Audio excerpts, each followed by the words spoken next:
The core question that we seek to answer is, can the United States and China craft a common future together?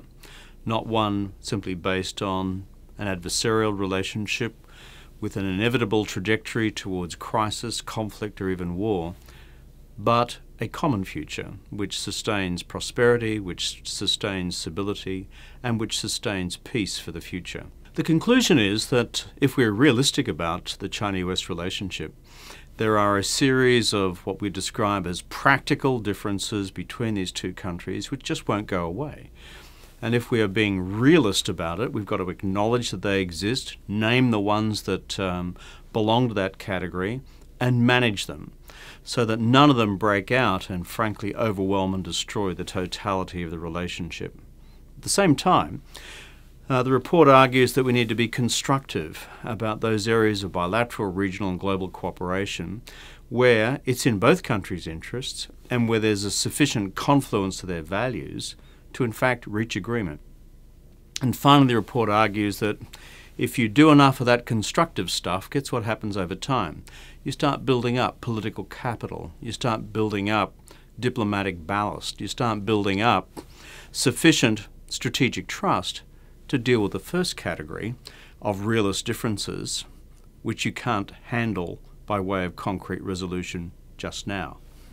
The dilemma for wider Asia is, do we end up in an environment where we end up with what others have described as the tale of two Asias? And that is an economic order in Asia where all roads begin to lead to Beijing, and a security order which primarily has most, if not all, roads leading to Washington. And what we must be concerned about, therefore, ultimately is the bifurcation of the region. And the reason we need to be concerned about that is as soon as you start pulling people into different camps, then you start to create the circumstances under which long-term crises and, in fact, conflict is more probable in occurring.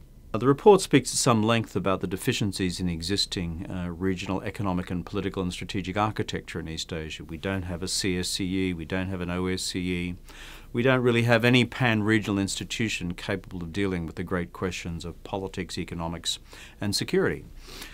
So how can we, therefore, as the Asia Society Policy Institute, assist in that process? Well, using our own convening power to bring together the brightest and the best, and hopefully the most influential, across the countries of the region, to refine up what a future set of architectural or institutional arrangements for wider Asia may look like. And that's where I think we, ASPI, can add value.